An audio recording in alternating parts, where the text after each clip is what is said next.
Mantan Kadif Propam Polri Verdi Sambo hari ini duduk di kursi pesakitan sebagai terdakwa dalam kasus pembunuhan berencana Brigadir Yosua yang tak lain adalah ajudannya sendiri.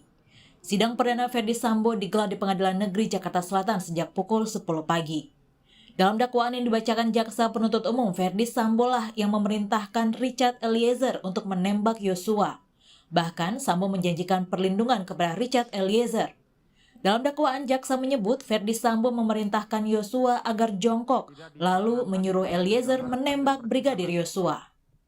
Verdi Sambo, SH-SIK MH, langsung mengatakan pada korban Nofriansah Yosua Huta Barat dengan perkataan, "Jongkok kamu." Lalu korban Nofriansah Yosua Huta Barat sambil mengangkat kedua tangannya menghadap ke depan, sejajar dengan dada sempat mundur sedikit, tetap sebagai tanda penyerahan diri, dan berkata, "Ada apa ini?" Selanjutnya terdakwa Verdi Sambo SH-SIK MH yang sudah mengetahui jika menembak dapat merampas nyawa berteriak dengan suara keras pada saksi Richard Eliezer Pudihang Lumiu dengan mengatakan, "Weh, kau tembak, cepat, cepat weh, kau tembak." Kemudian terdakwa Verdi Sambo SH-SIK MH menghampiri korban Nofriansah Yosua Huta Barat yang tergeletak di dekat tangga depan kamar mandi dalam keadaan tertelungkup masih bergerak-gerak kesakitan. Lalu untuk memastikan benar-benar tidak bernyawa lagi, terdakwa Verdi Sambo SH-SIK MH yang sudah memakai sarung tangan hitam, menggenggam senjata api dan menembak sebanyak 1 kali mengenai tepat kepala bagian belakang sisi kiri korban Nofriansah Yosua Huta Barat hingga korban meninggal dunia. Sementara itu, kuasa hukum Sambo menyebut seluruh dakwaan yang dibacakan jaksa akan sama-sama dibuktikan di agenda persidangan selanjutnya. Tim kuasa hukum Sambo yakin dari keterangan saksi-saksi nantinya akan terungkap fakta yang terjadi saat penembakan Yosua. Sebaliknya kami dengan apa yang kami sampaikan bahwa Pak AFS tidak pernah melakukan penembakan langsung, tetapi itu dilakukan oleh Richard gitu. Nah itu juga nanti tentu kami sajikan faktanya sesuai dengan apa yang kami miliki. Nanti kita lihat, kita akan nilai kesesuaian bukti-bukti. Ada saksi-saksi kan banyak di dalam peristiwa itu. Nanti kita lihat bagaimana keterangan saksi-saksi lain menguatkan yang mana. Saya pikir kita mesti sabar menunggu sampai dengan proses pembuktian nanti. Itu kira-kira. Sementara keluarga almarhum Yosua di Jambi mengikuti jalannya sidang dari tayangan televisi. Tim kuasa hukum keluarga Yosua tampak hadir pada sidang perdana Verdi Sambo di Pengadilan Negeri Jakarta Selatan. Kuasa hukum keluarga Yosua Kamarudin Simanjuntak menyebut akan mengawal persidangan hingga selesai. Rencana dengan diduga pepasang peredam, pakai sarung tangan, melakukan tembak-tembak dinding supaya terkesan tembak menembak. Oh enggak, dia pakai sarung tangan karena mau berangkat main bola tenis katanya. Kok main bola tenis kok bawanya pistol sampai terjatuh pistolnya? Kalau orang mau bawa bola tenis bawanya stick sama bolanya gitu loh. Raket dan ininya gitu loh. Bang, ini kan sampai akhir tampaknya Sambo masih berusaha tetap dengan konsisten dengan pernyataan. Kalau dia konsisten dia dihukum mati. Ya itu jawabannya. Sidang sempat diskors dan dilanjutkan dengan agenda eksepsi atau nota keberatan dari pihak Verdi Sambo. Sidang Verdi Sambo akan kembali dilanjutkan pada Kamis 20 Oktober mendatang. Tim Liputan Kompas TV.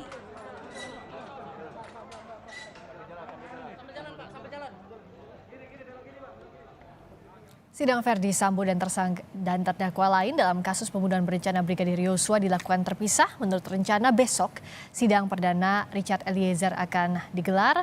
Bagaimana status penguak fakta atau justice collaborator Eliezer akan berdampak pada kasus ini dan bagaimana pula tanggapan dari pakar hukum maupun kuasa hukum Richard Eliezer soal jalannya sidang perdana Verdi Sambo dan Putri Chandrawati. Kita akan berbincang langsung dengan kuasa hukum Richard Eliezer Roni Talapesi dan pengamat hukum pidana Ganjar Laksmana Bonaprapta. Selamat malam Bapak-Bapak.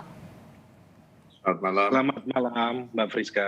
Selamat malam, saya ke Bung Roni dulu karena nama Richard Eliezer ini dibacakan baik itu di surat dakwaan maupun di nota keberatan Verdi Sambo. Versi mana yang sesuai dengan versi Eliezer?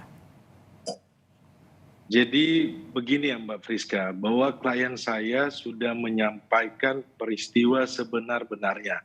Dan di situ sudah dituangkan dalam berita acara pemeriksaan, kemudian dilanjutkan dengan rekonstruksi, terus ada BAP konfrontir, klien saya tetap konsisten menyampaikan yang dia lihat yang sebenar-benarnya ya.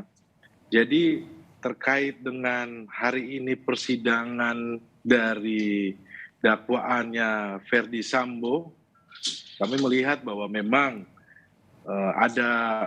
ini merupakan pembelaan dari tim penasihat hukum ya, sah-sah saja karena memang keterangan terdakwa itu kan nilai pembuktiannya kan sebenarnya tidak kuat gitu.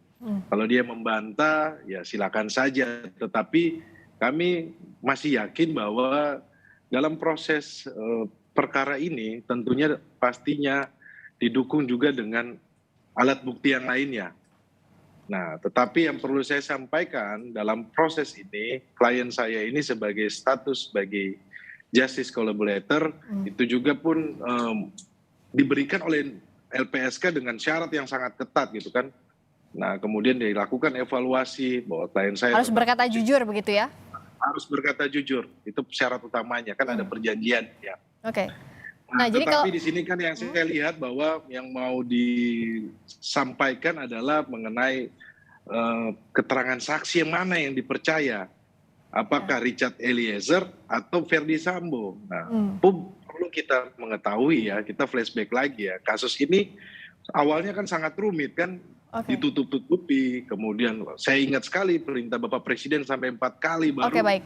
Akhirnya Nah, kalau soal klien saya faktanya, izin Bung Roni, saya tanya soal itu. Karena yang berbeda hari ini kalau kita dengarkan adalah perintah tembak itu ada atau tidak dari Sambo. Kalau dari versi jaksa penuntut umum mengatakan bahwa ada. Verdi Sambo yang menyuruh menembak Eliezer. Tapi kalau dari versi Verdi Sambo yang disuruh adalah hajar bukan tembak begitu. Yang sesuai dengan Eliezer adalah yang jaksa penuntut umum. Iya, keterangan klien saya Baradae itu menyampaikan bahwa perintahnya adalah perintah tembak. Oke. Nah, kalau kita lihat dari rangkaian peristiwa hukumnya, sebelumnya kan saudara Ricky Rizal itu dipanggil. Nah, di BAP-nya saudara Ricky Rizal itu juga menyebutkan bahwa perintahnya adalah perintah tembak. Kemudian saudara Ricky Rizal ini memanggil Baradae untuk naik ke lantai 3 rumah Saguling. Kemudian perintahnya itu adalah perintah tembak. Nah, yang menjadi pertanyaan kita, kalau seandainya dalam peristiwa dari rumah Saguling ke rumah Duren 3, saudara Verdi Sambo itu membawa pistol dari almarhum Joshua. Waktu rekonstruksi itu kan kalau teman-teman lihat, sempat di depan rumah Duren 3 itu pistol jatuh. Kan itu nggak pakai ada peran pengganti loh. Itu diinin sama beliau sama Verdi Sambo langsung kan. Berarti kan dia mengakui bahwa di rekonstruksi itu bahwa pistol yang dibawa dari Saguling ke Duren 3 itu adalah pistolnya almarhum Joshua. Pertanyaannya kenapa dia bawa pistol gitu kan?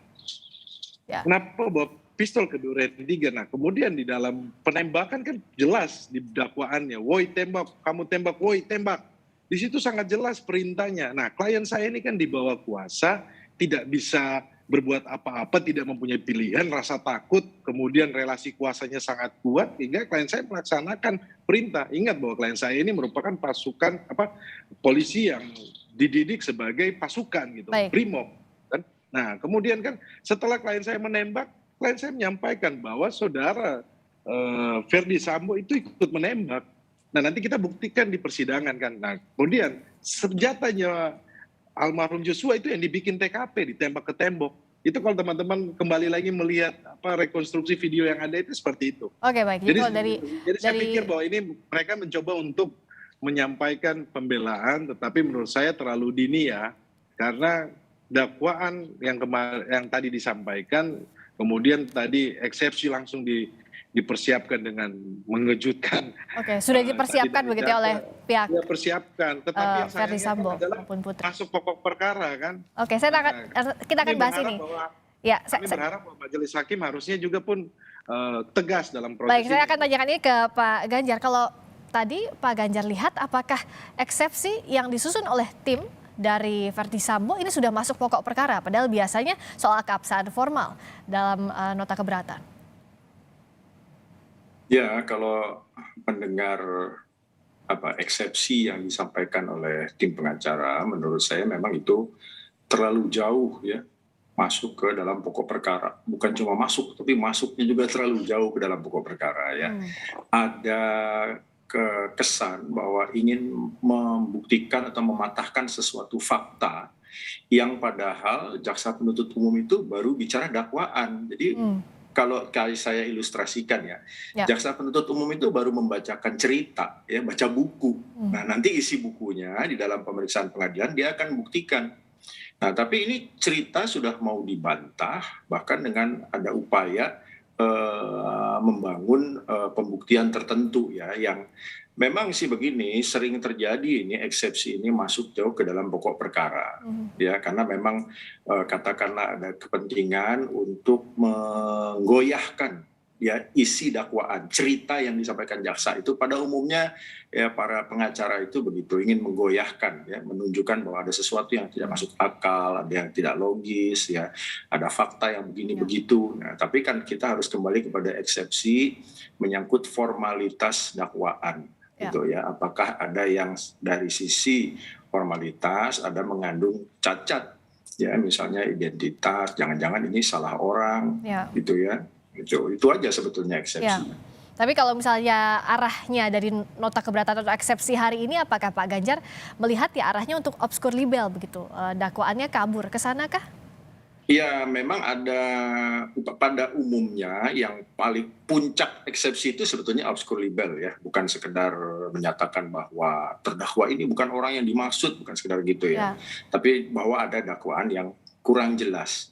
Nah, ini sesuatu yang biasa ya, tapi kalau dalam pengamatan saya, apa yang dibacakan dakwaan jaksa itu justru menurut saya sebagai sebuah pengantar. Surat dakwaan ini kan cuma pengantar cerita ya.